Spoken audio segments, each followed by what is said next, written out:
Mr. President, climate disruption is a seminal challenge of our generation. It affects everything from our farming to our fishing to our forestry. We see the impact in disappearing glaciers, shrinking ice sheets, melting permafrost, dying coral reefs, more powerful storms, and migrating animals and insects. In response, communities across the globe are transforming their energy economies. They're increasing the energy efficiency of their buildings and their vehicles and their appliances.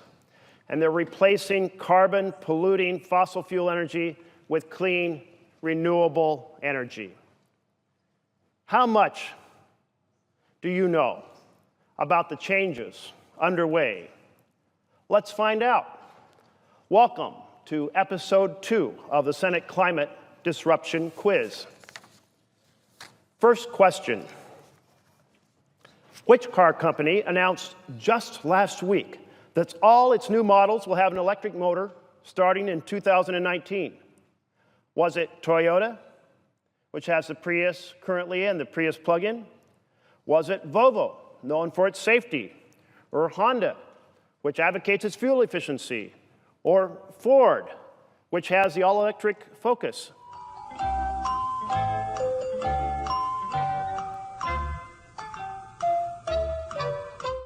The answer is B, Volvo. On July 5th, Volvo announced that beginning in 2019, every new model in its fleet will have some form of electric propulsion.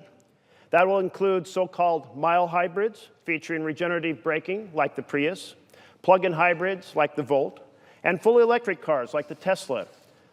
Volvo intends to do all of these forms. Now, with electric cars in mind, let's move on to question number 2.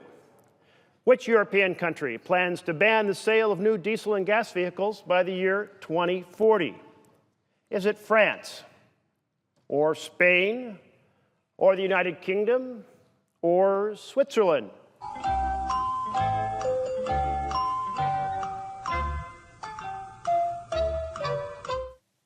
The answer is France. On July 6th, last week, France's Environmental Minister, Nicolas Hulot, announced a new environmental plan for his country to reflect France's commitment to the Paris Climate Agreement.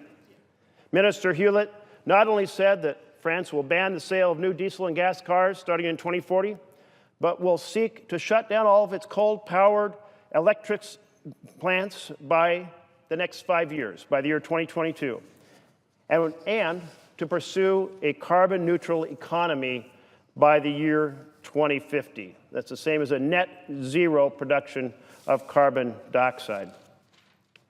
Well, let's turn to a different part of the world. Go to the southern hemisphere. A crack in the Antarctic ice shelf will soon create an iceberg of what size? Will it be the size of Oregon, my home state, roughly 100,000 square miles? Or the size of the Superdome in New Orleans, about 6 acres?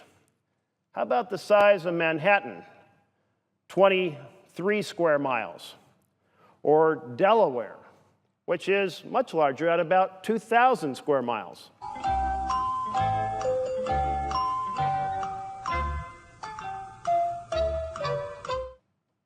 The answer is D, Delaware.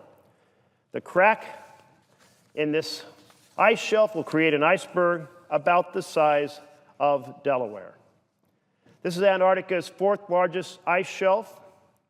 The crack is now 120 miles long. At some spots now it's 2 miles wide. And there's just 3 miles left in which it's attached to the ice shelf. And so given the stresses that are being applied to that vast sheet of ice, the break is expected to happen in the next couple weeks. When that happens, we will have an iceberg larger than 2,000 square miles, about the size of Delaware.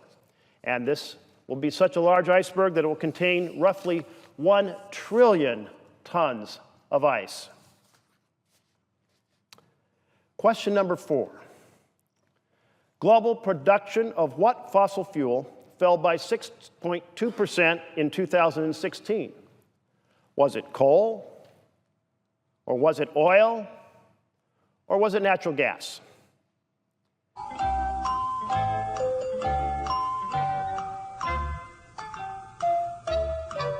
The answer is A, coal. According to British Petroleum's annual report, global coal production fell by over 6% last year, the largest decline since they started keeping statistics in 1950. Well, what's driving the decline? It's shrinking coal production in both the United States and in China. Well, what's happening in the other two sectors of oil and gas? Well, a slight increase in the production of oil last year, and production of natural gas was basically flat. Now, compare these to renewable energy, which grew very quickly last year. Global wind energy grew by more than 15% in a single year.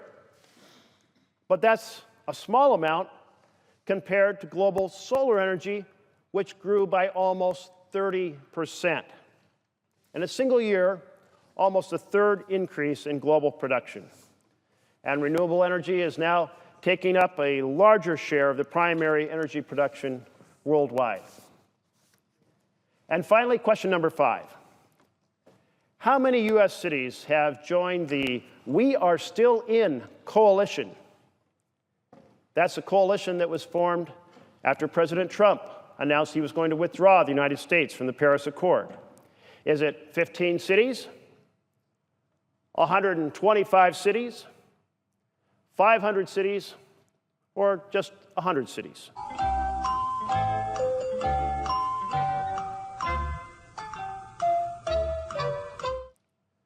The correct answer is B, and of course the number is increasing even as we speak.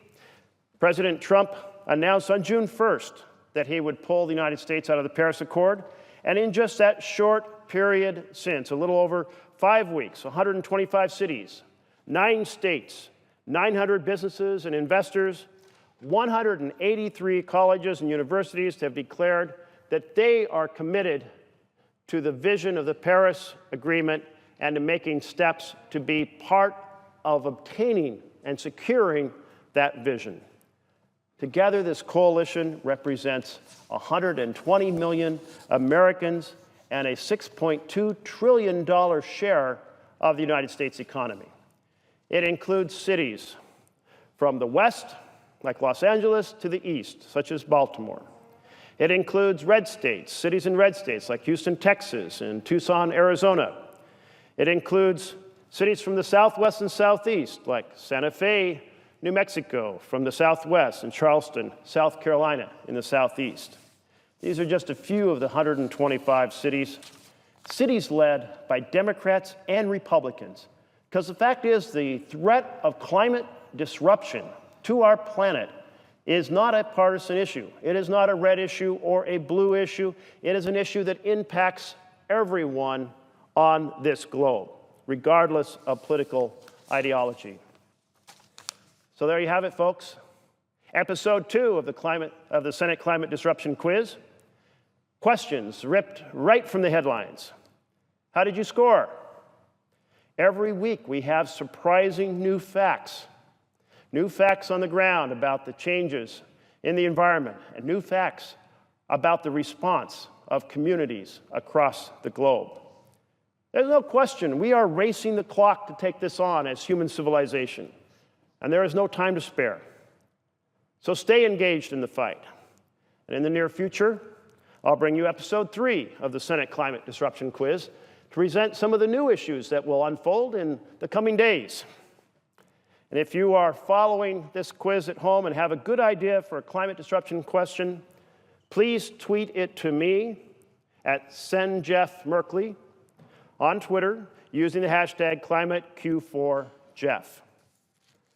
Let's fight together and save our beautiful blue-green planet. Thank you, Mr. President.